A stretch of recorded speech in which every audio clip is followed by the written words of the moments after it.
सत श्री अकाल। पिछले एपीसोड के उत्ते भी गल चल रही सी शराब और इच्छा शक्ति मजबूत हो, विचारों में दृढ़ता हो, फायदे और नुकसान का नॉलेज हो तो आप टच भी नहीं करांगा। अगर आयु लंबी हो जाए, पर्सनैलिटी ए क्लास हो गई। और दूसरी चीज ये है, एक किड्डा वड्डा नुकसान कर सकती है। बेशक साड़ी सरकार तो ये मंजूर शुदा है, तंबाकू भी अज मंजूर शुदा है, पर वही सरकार द्वारा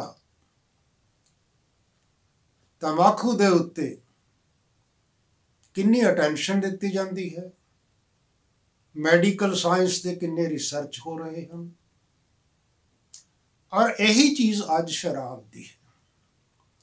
और शराब के अंदर पहला नुकसान एक्सीडेंट का दस्या, और उसके साथ साथ शराब का नुकसान साडे पेट के उत्ते है। पेट के अंदर इस तरह के ऑर्गन पे हैं, लीवर है, पैंक्रियास है, तिल्ली है, गैस्ट्रिक रीजन है, आंतड़ियां हैं, इंटेस्टाइन्स। इस सारिया के उत्ते ही बहुत बुरा प्रभाव है। लेंदे तो असी डाइजेशन वास्ते हैं, पर हौली हौली इसका प्रभाव गैस्ट्रिक रीजन में होना शुरू हो जाता है। गैस्ट्रिक रीजन के विच हाइड्रोक्लोरिक एसिड नाम की चीज तेजाब पैदा हो जाती है,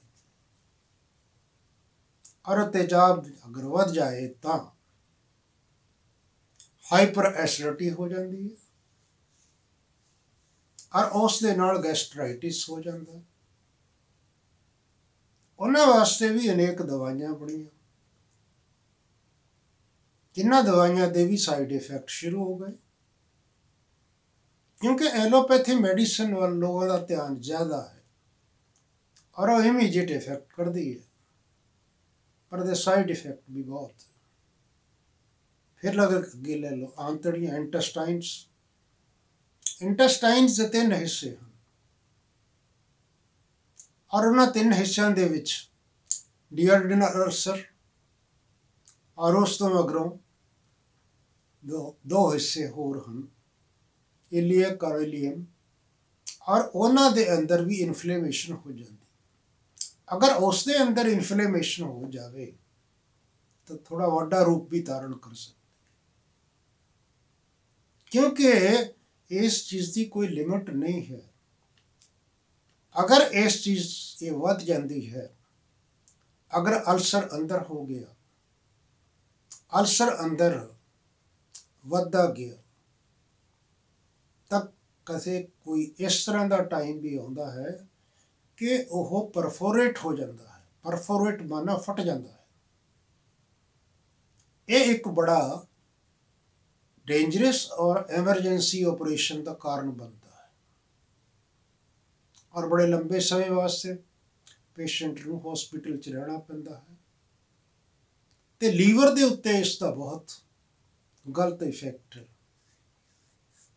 क्योंकि लीवर जिहड़ा है वो साडा एक स्टोर रूम है, एक एमरजेंसी वास्ते। किसी टाइम भी शरीर के किसी हिस्से विच अगर साडे एनर्जी की लोड़ है तो लीवर ग्लूकोस रिलीज कर दिंदा है। अगर लीवर ही डैमेज हो जाए, फैटी लीवर हो जाए, तो लीवर धीरे हौली हौली एक भयानक रूप भी धारण कर लेंदा है, जिन्हों असी सिरोसिस लीवर कहते हैं। उसका कोई खास ट्रीटमेंट नहीं है।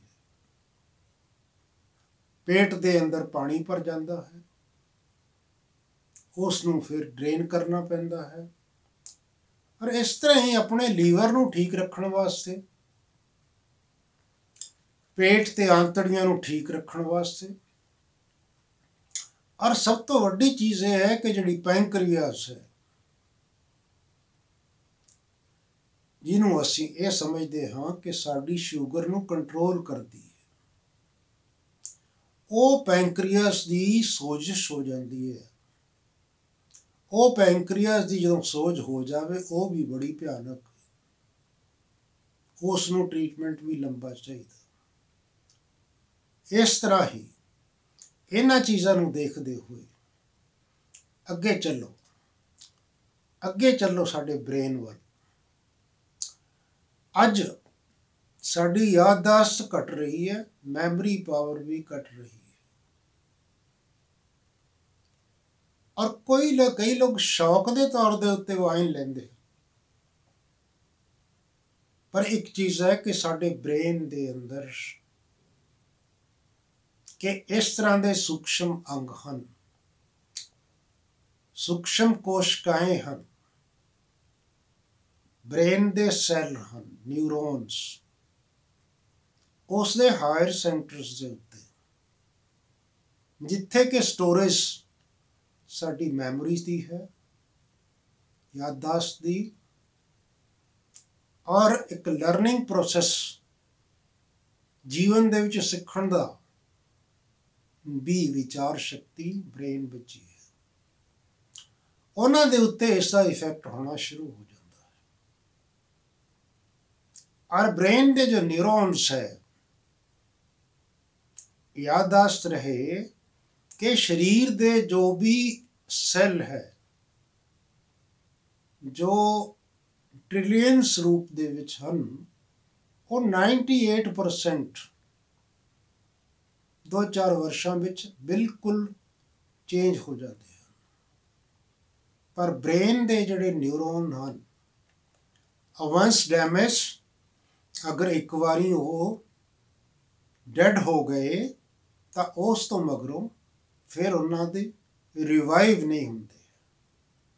ਤਾਂ ਇਸ ਤਰ੍ਹਾਂ ਹੀ ਇਹ ਚੀਜ਼ ਹੈ ਕਿ ਉਸ ਦੇ ਸਾਥ ਜੋ ਕਨੈਕਸ਼ਨਸ ਹਨ, ਉਹਨਾਂ ਕਨੈਕਸ਼ਨਾਂ ਦਾ ਮੈਡੀਕਲੀ ਨਾਮ ਤਾਂ ਅਲੱਗ ਹੈ, ਐਕਸ਼ਨ ਡੈਂਡਰਾਈਟਿਸ, ਉਹ ਜਿਹੜੇ ਧਾਗੇ ਦੇ ਰੂਪ ਦੇ ਵਿੱਚ ਹਨ, ਅਸੀਂ ਉਸ ਨੂੰ ਰਿਵਾਈਵ ਜ਼ਰੂਰ ਕਰ ਸਕਦੇ ਹਾਂ ਜੇਕਰ ਅਸੀਂ ਇਸ ਚੀਜ਼ ਦਾ ਤਿਆਗ ਕਰ ਦਈਏ ਤਾਂ ਤੁਹਾਡੀ ਬ੍ਰੇਨ ਦੀ ਕੈਪੈਸਿਟੀ ਵੱਧ ਜਾਏਗੀ।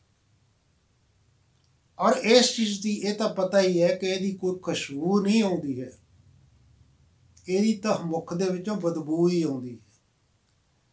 ਕਈ ਆਦਮੀ ਇਲਾਇਚੀ ਲੈ ਲੈਂਦੇ ਹਨ, ਲੌਂਗ ਲੈ ਲੈਂਦੇ ਹਨ, ਹੋਰ ਕਈ ਚੀਜ਼ਾਂ ਇਸ ਤਰ੍ਹਾਂ ਦੀਆਂ, ਉਸ ਬਦਬੂ ਨੂੰ ਘੱਟ ਕਰਨ ਵਾਸਤੇ, ਤਾਂ ਕਿ ਦੂਸਰੇ ਵਿਅਕਤੀ ਨੂੰ ਉਸ ਦਾ ਬੁਰਾ ਮਹਿਸੂਸ ਨਾ ਹੋਵੇ।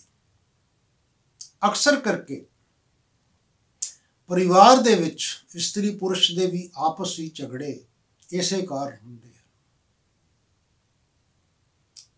ਪਤਨੀ ਚਾਹੁੰਦੀ ਹੈ ਕਿ ਮੇਰਾ ਪਤੀ ਜੋ ਹੈ ਕਿਸੇ ਨਸ਼ੇ ਦਾ ਆਦੀ ਨਾ ਬਣੇ, ਪਰ ਮੈਂ ਦੇਖਿਆ ਹੈ ਘਰ ਬਰਬਾਦ ਹੁੰਦੇ ਹੋਏ, ਔਰ ਡੈਡ ਡਰਿੰਕਰ ਰਾਤ ਨੂੰ ਆਉਂਦਾ ਹੈ,